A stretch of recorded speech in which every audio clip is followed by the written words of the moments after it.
Muy buenas noches, ¿cómo están todos? Nuevamente estamos reunidos para tener nuestro devocional familiar. Esta noche le vamos a pedir a Mariceli que nos dirija en oración para iniciar esta reunión.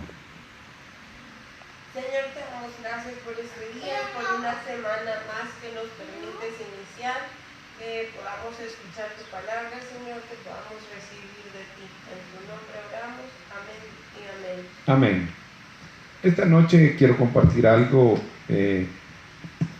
Hace unos días me pidieron que hiciera un pequeño video de 3 minutos en donde hablara sobre el compañerismo.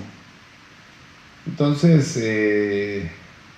yo escribí algo y dije yo, bueno, si lo voy a compartir con otra gente, ¿por qué no compartirlo con los hermanos de la iglesia?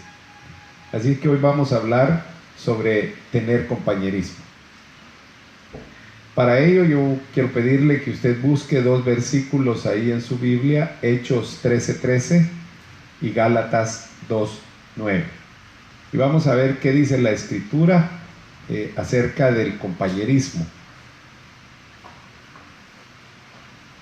¿Ya lo tiene? Dice la palabra del Señor de esta manera: habiendo zarpado de Pafos, Pablo y sus compañeros arribaron a Perge de Panfilia, pero Juan, apartándose de ellos, volvió a Jerusalén.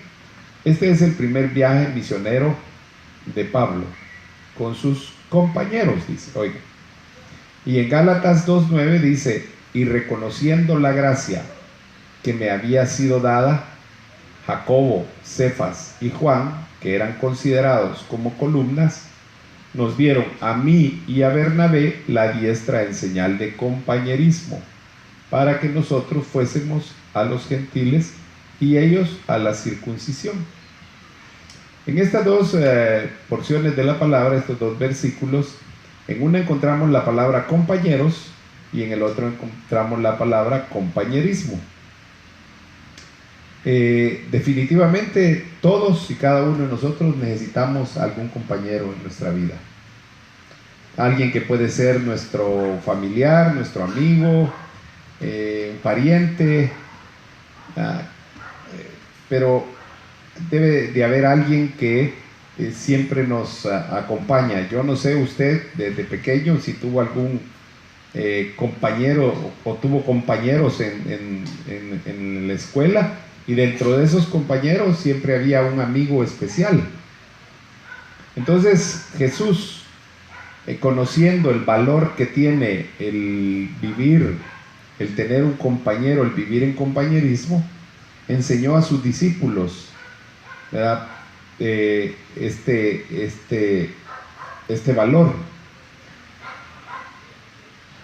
Y por esa razón Él nunca envió a nadie solo.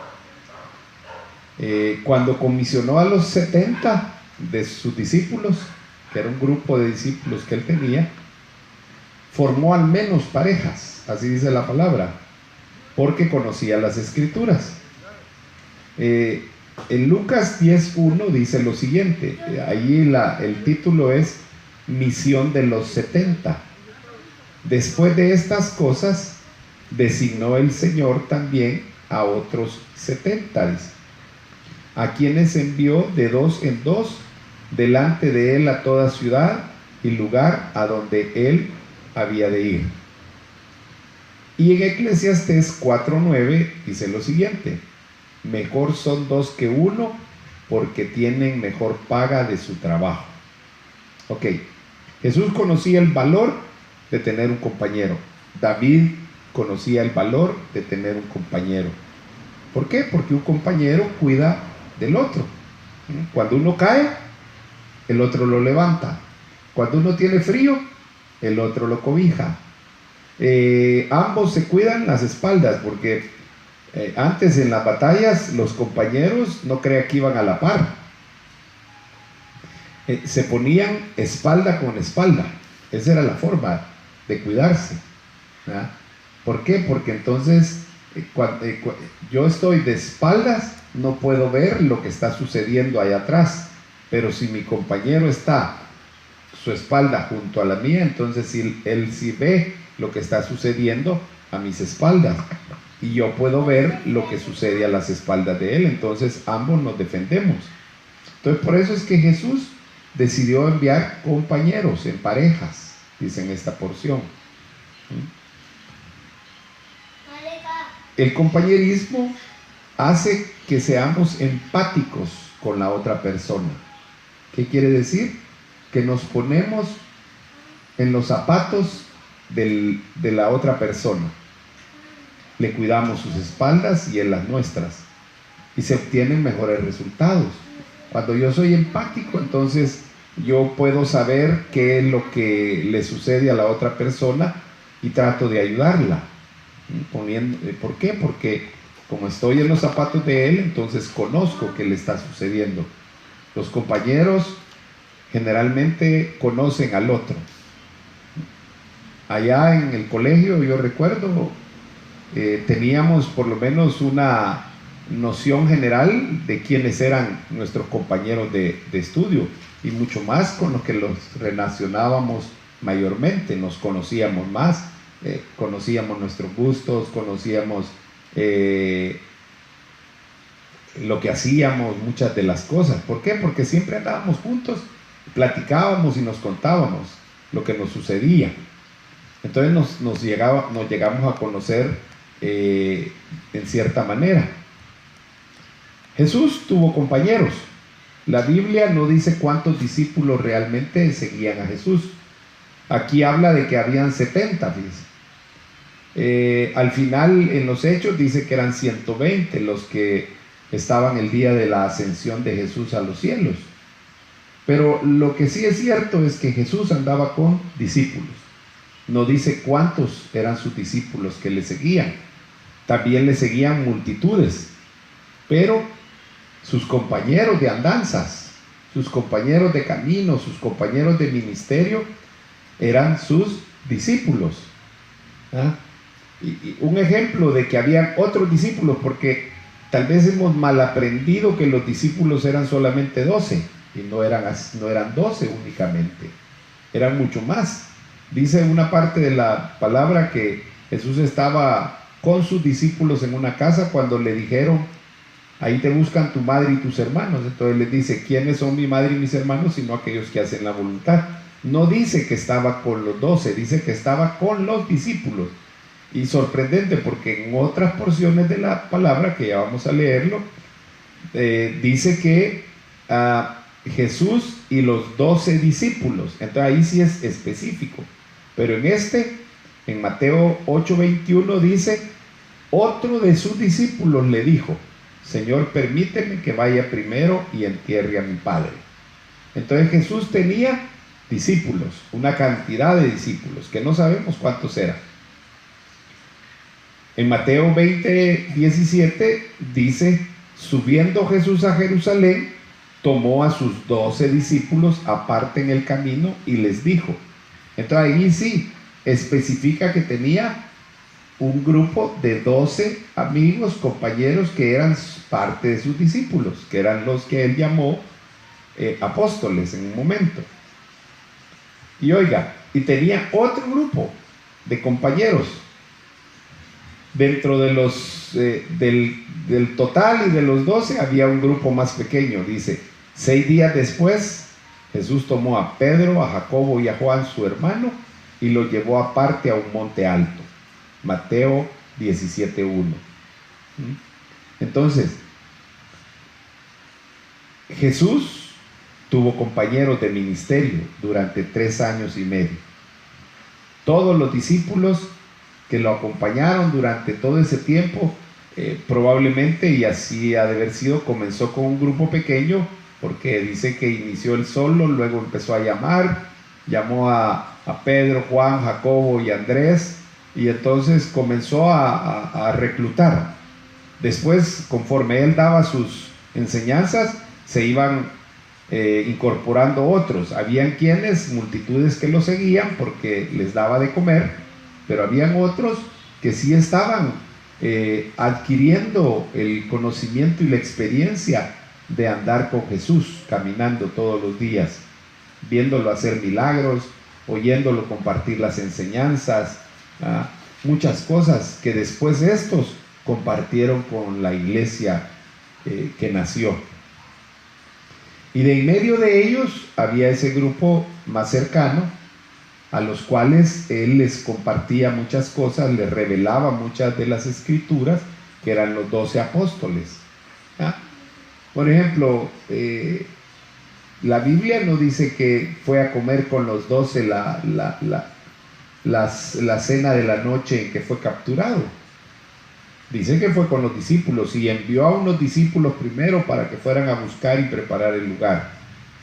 Lo que pasa es que alguien por ahí, algún papa de los de la primera iglesia católica naciente, ha de haber dicho: vamos a poner 12 y 12 van a ser los discípulos de Jesús, lo cual no es cierto. La Biblia no dice eso. Dice que tenía discípulos y que fue a comer con sus discípulos, dice la cena. Entonces, tenía 12 a los que instruía aún más a estos, que fueron los que él escogió como sus apóstoles. Dice que él los escogió de entre los discípulos. Tuvo que tomar una decisión, porque con ellos iba a compartir cosas que todavía eran más íntimas. Y dentro de esos 12 habían 3 compañeros de él que tenían un nivel de compañerismo mucho más íntimo, y entonces se contaba. A estos hasta les mostró cuando él se transfiguró. Entonces se los llevó a este monte, dice, a un monte alto, y ahí Jesús se transfigura. Ellos lo ven de una manera diferente, ven a Elías y a Moisés aparecer, y todavía le dice uno de ellos, creo que fue Pedro: Señor, hagamos enramadas aquí, quedémonos a vivir aquí por siempre. Entonces ve como Jesús tenía compañeros, o sea, personas con las cuales él podía compartir sus intimidades, secretos. Entonces son necesarios los compañeros. Es necesario que en la iglesia haya compañerismo y hayan compañeros. En los equipos son compañeros de equipos y juegan en equipo. La iglesia primitiva surgió en medio del compañerismo. Y fíjense, hay algo curioso dentro del compañerismo, y esto nos lo muestra la palabra. Si usted me acompaña a Hechos 2:44 y 4:32, ahí está una de las características más importantes del compañerismo. ¿Ya lo tienen? Hechos 2:44. Dice: todos los que habían creído estaban juntos. Estos eran los discípulos. Y tenían en común todas las cosas. Entonces aquí estaban los discípulos y los que estaban, llamémoslo así, preparándose para ser discípulos, porque los que habían sido los discípulos de Jesús estaban instruyendo a los otros, porque fue la gran comisión: vayan y prediquen el evangelio, enseñándoles. Entonces, ¿a quién se le enseña? A un discípulo. A él es el que usted y yo le vamos a enseñar las cosas que hemos aprendido del maestro. ¿Por qué? Porque nosotros ya somos discípulos. Entonces, los discípulos estaban enseñándole a los demás, y dice todos los que habían creído. Entonces ahí estaban los creyentes y los discípulos. ¿Y qué pasaba con todos? Que eran compañeros de luchas, de batallas, de pruebas. Tenían en común todas las cosas. Entonces los compañeros tienen en común todo. Y en Hechos 4:32 dice: y la multitud de los que habían creído eran de un corazón y un alma. O sea, tenían el mismo sentir, pues. Y ninguno de ellos decía ser suyo propio nada de lo que poseía, sino que tenían todas las cosas en común. Aquí hay algo interesante.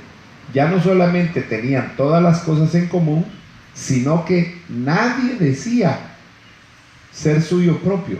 O sea, nadie podía decir: esto es mío y de nadie más, sino que decía: esto es de todos, todos lo podemos utilizar. Lamentablemente hoy en estos tiempos se les enseña a los niños, se les enseña a los jóvenes a que esto es suyo y no se lo puede prestar a nadie ni dar a nadie, porque se lo pueden arruinar. Uno tiene que aprender a compartir, uno tiene que aprender a dar. Y entonces, ¿por qué? Porque eso es lo que hacía la iglesia del principio. El compañerismo eso hace. No nos permite apropiarnos de las cosas como nuestras, sino de saber y decir de que todo es de todos. Y todas las cosas son para el bien común. El apóstol Pablo tenía compañeros y uno de ellos, el más fiel, fue Bernabé. Bernabé lo acompañó en sus 3 viajes misioneros. Vivió experiencias buenas, malas, negativas, positivas, de todo tipo de experiencias junto a Pablo. También fueron compañeros de él Silas y Juan Marcos, ¿no?, con quienes realizó el primer viaje misionero. Por razones que no vale la pena hoy tocar, Juan Marcos se separó de ellos, ¿no?, pero eso no quitó de que fueran compañeros en un momento. Usted puede ver cómo hay diferentes niveles de compañeros y compañerismo, ¿va? Hay unos que se alejan, otros que se quedan cerca, pero lo importante es que cuando somos y tenemos un compañero, entonces podemos compartir experiencias de toda índole, podemos apoyarnos en las diferentes situaciones, podemos orar el uno por el otro, podemos ayudarnos, ¿no?, en las diferentes circunstancias que da la vida. Entonces, Jesús nos manda a vivir en compañerismo, nos manda a tener compañeros. ¿Para qué? Para que nos apoyemos de corazón en toda situación o circunstancia. Te pregunto esta noche, ¿quién es o quiénes son tus mejores compañeros? ¿Quién es tu mejor compañero? Te voy a dar la respuesta. Tu mejor compañero tiene que ser Jesús, el Espíritu Santo, el Dios Padre, como dijo Álica ahí. Es Dios nuestro mejor compañero. Si no, recuérdese de las huellas, ¿va?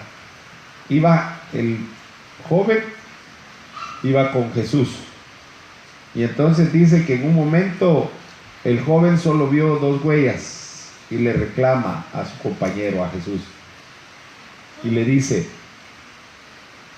¿por qué hoy que estoy más necesitado solo veo 2 huellas? ¿Por qué me has abandonado? Y entonces viene Jesús y le dice: no, le dice, hoy que tú necesitas más es cuando yo te llevo cargado. ¿Por qué? Porque un compañero eso es lo que hace. En la situación difícil, Él nos apoya. Él mete su hombro para levantar al otro. ¿Y quiénes son tus mejores compañeros? Pues tus mejores compañeros deberían de ser los que comparten tu misma fe, los que creen en el mismo Dios que tú crees, los que tienen el mismo sentir que tú tienes, los que tienen el mismo espíritu que tú tienes.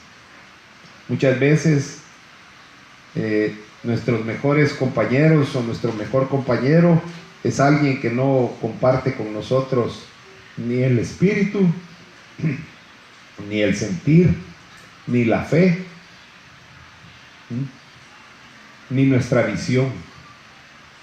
Si usted ve, Jesús no caminaba con los fariseos, no caminaba con los escribas. Las multitudes lo seguían a él, pero él caminaba con los que estaban en su mismo sentir, en su misma visión, en aquellos que estaban dispuestos a dejarlo todo y seguirlo a él. ¿Por qué? Porque él lo había dejado todo para seguir el camino que se había trazado junto con su Padre. Aquellos que tenían su mismo espíritu, que tenían puesta su mirada en el mismo objetivo, aunque por momentos se les fuera ahí la onda, ¿va? Como cuando Pedro quiso defenderlo a él, pero ese era por el nivel de compañerismo que tenían. Pedro quiso defender a Jesús cuando lo llegaron a arrestar. Entonces dice que saca su espada que tenía oculta y le vuela la oreja a Malco, porque era tanto el compañerismo que habían desarrollado que Pedro perdió de vista lo que Jesús le había dicho. Jesús no necesitaba que lo defendiera, pero Pedro se sintió obligado porque era el compañero de Jesús, porque Jesús era su compañero, a defenderlo. Entonces, yo quiero que medites esta noche en quiénes son tus mejores compañeros y quién es tu mejor compañero. Y ojalá estés pensando como yo pienso, que Jesús es mi mejor compañero, y mis mejores compañeros son, primeramente, mis hermanos de la congregación donde yo me congrego. De allí, todos los demás creyentes de todas las demás iglesias, principalmente aquellos que yo conozco, ¿no?, con los que yo comparto. Los pastores de las iglesias Maranata de El Salvador, los hermanos de la iglesia de allá de Jiquilisco, de Perquín, de Sonsonate, de Merliot, de San Salvador y de todos los lugares donde hay. Y luego todos los hermanos pastores de las diferentes iglesias. Somos compañeras de armas, compañeros de milicia, así dice la palabra. ¿Ah? Y entonces nos apoyamos los unos a los otros. Yo quiero pedirte que cierres tus ojos, inclines tu cabeza si quieres, y oremos esta noche para que realmente empecemos a vivir en compañerismo en las iglesias, que seamos realmente una sola iglesia. Padre, en el nombre de Jesús, esta noche, Señor, tu palabra ha sido expuesta. Y te pedimos, Dios amado, que traigas esa unidad de espíritu a nosotros, Señor. Que hoy podamos caminar como compañeros de milicia, como dice tu palabra, compañeros de ministerio, Señor, compañeros en la fe, compañeros en la obra, Señor, con un mismo espíritu, con un mismo sentir, con un mismo pensar, que podamos, Señor, llevar tu palabra a las naciones, que podamos llevar tu palabra a todas las criaturas, Señor, iniciando por nuestra familia, nuestro vecindario, nuestra ciudad, Señor, que estemos unidos, amalgamados, Señor, por tu Espíritu. Padre, te damos gracias en esta noche y te pedimos, Dios, que esta noche tú nos hagas descansar, Señor. También queremos pedirte en esta noche, Señor, por la vida de Edwin, Señor, Portillo. Esperamos y estamos viendo, Señor, la respuesta tuya, porque sus hijos han mejorado su salud. Yo creo que Edwin también ha mejorado en su salud, Señor. Yo sé que tú estás obrando, Señor. Te pedimos por Raúl Soto, Señor, porque tú, Señor, le sanes, le levantes, Señor, de ese momento crítico en el que está, Padre Santo. Te pedimos por sus familias, Señor.